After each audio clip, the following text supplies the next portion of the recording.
All right, guys, how's it going out there today? Rooster here in Tennessee, and this is going to be one of our Let's Take a Look or Take a Look videos, as I call them, where we look at the radio, go over the features of it, do a initial demonstration of it, and see how it does. Now, taking into consideration, the radio in this video has been optimized for peak performance, so if you go to get one of these, you buy it straight out of the box, you think, well, why am I doing like that? It's because it hadn't had any work done to it. You can't expect these stock radios to perform like a tuned, optimized, what have you radio. Again, this is the 69FFB6. It is one of the newer radios. In basic terms, it's kind of a hybrid between a 99N4 and a Longhorn. What's the difference? What's new? Why did they make kind of a hybrid between the two? Well, you got a 6-digit freak counter for one, and there is a little bit different stuff on the layouts of them here. We'll get into that. Fine and coarse tune, which has been a major thing that people want. So this thing is more geared towards your sideband operator than both the 99N4 and the Longhorn. When I talk about those radios, I say those are AM radios that have sideband on them. Now, you may still consider this as primarily an AM radio, but it is more geared towards a sideband operator because you have fine and coarse tune over there, and you have the 6-digit on your frequency counter. Now, that 6-digit doesn't mean a whole lot of anything on AM, but on sideband it can be very crucial, and you want to get it lined up the best you can, so people don't hear you sound like Daffy Duck or what have you on sideband. So, fine and coarse tune on here. You should be able to dial anybody in that you want to. We've got it lined up right now where you can see we were keying up and our transmit frequency and receive frequency is not changing. But if you bump one of these, that can easily change. You might be on 2720, or 2490 or 2499 or something. If you bump one of those, see, there you go. It's just sitting here and it changed a little bit. So that's why you've got your fine and coarse adjustment here so that you can adjust that out. Again, you guys saw we didn't even touch the radio, and it probably hasn't properly warmed up yet. We haven't been running the radio very long. We just turned it on here a few minutes before the video. So after it warms up, it'll probably settle in. But that's why you have those fine and coarse adjustments for radios like this, because something like that can happen. Again, on AM, it's not going to make a difference. We could be at 27, 204 or 2049 or 48 or whatever, and we're not going to hear a difference on AM. But on sideband, it does make a difference. Okay, enough jibber jabber about that.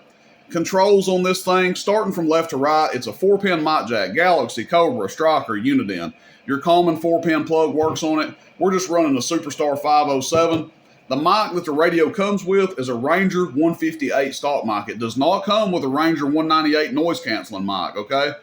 If that's something that you're wondering about, you do not get a Ranger noise canceling mic with this radio. It just comes with the 158 stock mic, okay? A small meter on here, signal meter. No, I'm not crazy about it. It's kind of the generic meter that they put on most of these radios.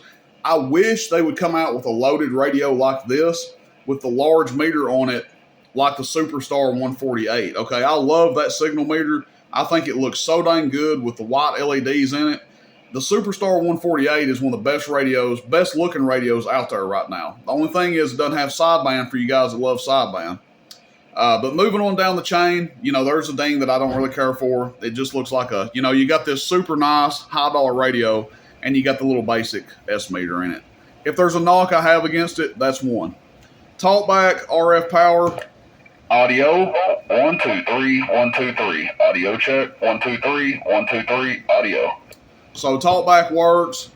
We can turn our echo on here, and I believe the echo is preset from the inside of the radio. Yeah, it looks like it is. Check, audio, 1, 2, 3, audio. So if you run echo, that might be something you want to look into. Or consider just getting like an Extreme 2018 mic where you don't have to worry about that. Again, this radio is more geared towards a sideband operator. How many sideband operators do you know that run echo? Not very many, so keep that in mind. Roger beep. Got the nice Ranger Roger beep there. Your band selector here. So you can go all over the place with it if you want. You can drop way down. You can go up high if that's your thing. You want a free band. Now just know that you see that last digit changed. you start getting further and further away from the band that this thing was set up on, you might have a little bit of frequency adjustment. But again, that's where your fine and coarse tune is going to come into play. It's hard to get it to line up exactly for hundreds of channels. It's going to be just a little bit different. Your modes, AM, FM, sideband, that's pretty self-explanatory there. I would be extremely cautious on FM because the output of this radio. Sideband, you guys can see, still lines up on frequency the way we want. Nothing changed there, so that's always good. Your 10K hop, of course, for you guys that like to split channels. There you guys go. You're in between channel 20 right there. Fine and coarse tune. I'm not going to turn the knobs on this because we've got it set pretty lined up right now, but it will go very far. It'll go pretty far with the fine and coarse. That's one thing people have complained about in the past with some of the radios that just have fine. Myself, I don't think you ever need anything besides a fine tune, because what you're doing when you turn these clarifiers, you're basically catering to somebody's radio that's off frequency. If you know your radio is on frequency and you have to turn this to dial somebody in, guess what? They're off frequency, and you're basically just fixing their problem for them. Tell them to go get their radio lined up. That's my opinion anyway. Maybe I'm kind of a jerk for thinking that way, but that's how I look at it. When you start, if you have to turn this coarse clarifier, 3/4 of the way to the left to dial somebody in, they have got a radio problem, not you. So anyway, that's my spiel on that. Now the part that everybody enjoys, the output of it. Again, it's kind of a Longhorn 99N4 hybrid, and let's see how the output goes, see what it does. And see what you guys think about this bad boy. RCI-69FFB6. It has the same quick disconnect in the back, Anderson connector, that you just quick disconnect on there. I think at minimum, the wire that comes on it's like 8-gauge wire or something. Maybe 6, but I think it's 8. But let's dismount the camera here and get on with the show, guys. So we're going to start out on AM, and I've just got the RF power wide open. Let me turn the talk back off so I don't have to hear myself. But the RF power is wide open. Our test voltage looks like it's crept up a little bit, so we're actually at 14.9, and I'm just going to give it a good audio here. Hopefully my clamp meter reads right because I know the batteries are getting low on it. Hello, audio, and it's not reading right at all. So that is I may end up having to pause the video and change my batteries. Yeah, it's not reading right. Hello, audio, 1, 2. All right, guys, give me a second. I was afraid of that. Let me change the battery in this thing. I'll be right back. Okay, guys, we're back in action here. Had to change the battery out, and I actually had a lithium battery in there, so I'm kind of surprised it died. But 14.9, nothing has changed. Let's give it an audio. RF power is wide open on AM. Audio. Okay, that's your AM output or AM current draw there with the RF power wide open. We got a 1,000-watt slug in here. Bottom scale. Hello, audio. Hello. So, what is that? 175-watt dead key going to 300 average, 300-ish. Yo. I can hear the fans kick on the back in the bottom here. Now, I wouldn't recommend running it at that high of a dead key. So, hello. That's halfway. Radio, radio, radio, audio. Radio, audio. Radio, audio. A little bit over 100. Let's go back down some more. Hello, radio, audio. About a 60-watt carrier there.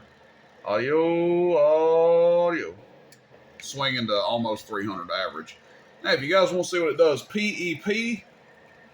Check, audio, 1, 2, 3, audio. It gets with it. Audio, 1, 2, 3, audio, 1, 2, 3, audio. Right in the same ballpark as a Longhorn. So, doing pretty daggone good there. We'll go to upper sideband. See how it does. Let's see. We'll just see what we draw with our RF power the way it is right now. Hello, audio. We're drawing a lot, so let's just leave it right there. Hello, audio, 1, 2, 3, audio, 1, 2, 3, audio. We do about 600. So it does a little bit less than a Longhorn on a sideband, but 600 watts. Hello, check, check, check, audio, 1, 2, 3, audio, check, check, check, audio. We're on frequency, audio, check, 1, 2, 3, audio, 1, 2. Almost 600 PEP there. Now, if we want to see what it does, average power on sideband, we can turn our RF power all the way down just for curiosity. Hello, audio, 1, 2, 3, audio, 1, 2, 3, audio, 1, 2, 3. That's plenty on sideband.